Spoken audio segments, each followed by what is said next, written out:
Dan yang berikutnya,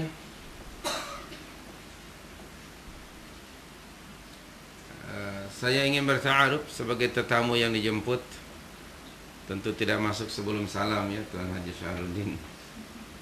Kita salam dahulu kerana Allah sendiri memberitahukan pada kita, ya ayyuhalladzina amanu la tadkhulu buyutan ghaira buyutikum hatta tasta'nisu wa tusallimu ala ahliha. Ayat cari sendiri, sudah hafal itu.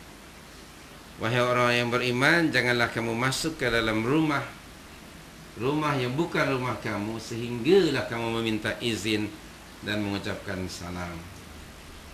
Saya tadi sudah ucapkan salam ya Tuan Haji ya. Assalamualaikum warahmatullahi wabarakatuh. Sudah diizinkan. Kemudian yang keduanya, saya ingin berta'aruf.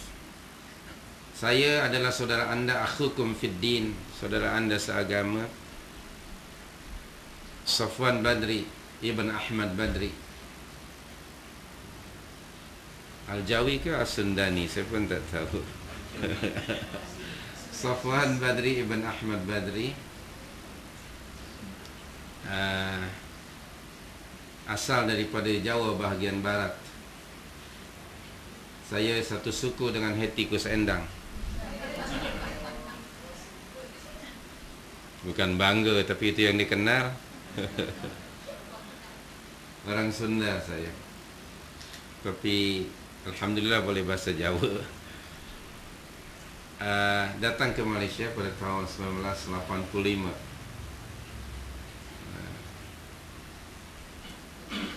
Kemudian menetaplah sehingga hari ini, nahmadullah,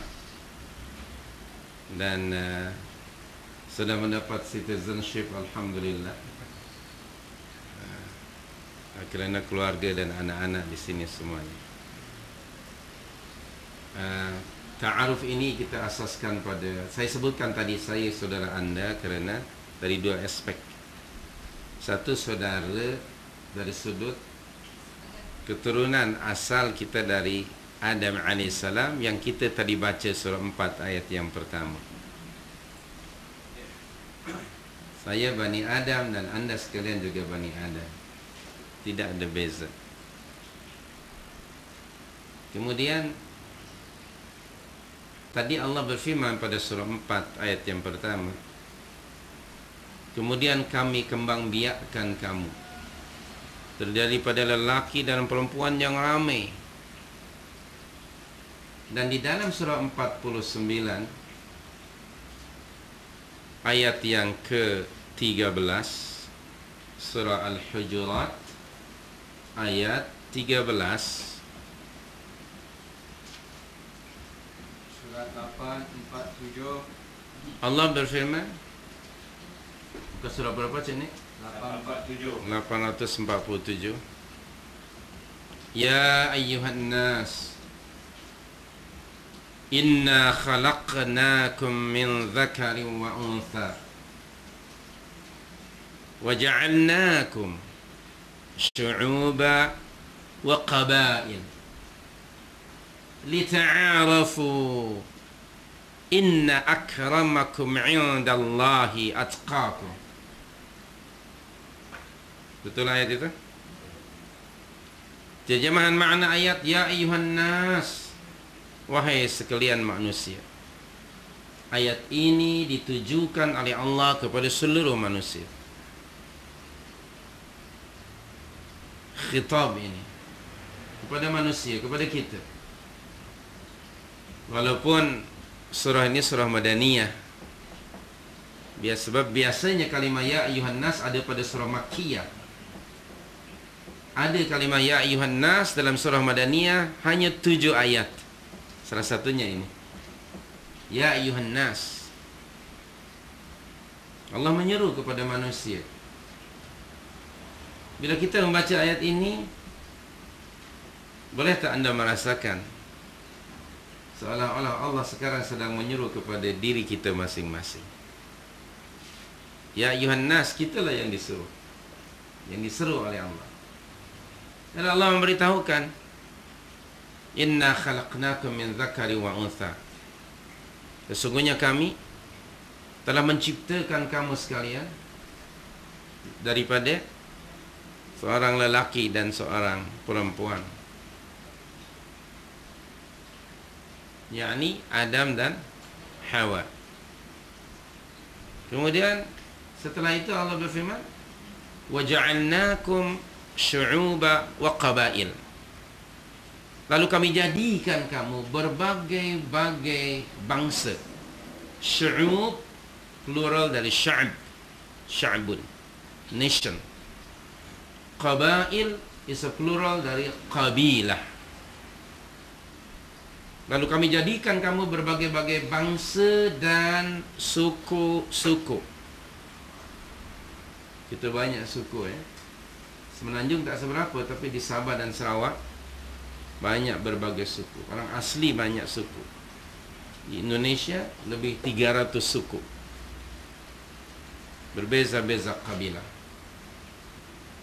Itu semuanya adalah bukti yang menunjukkan qudratullah subhanahu wa ta'ala, yang menunjukkan kemahakuasaan Allah.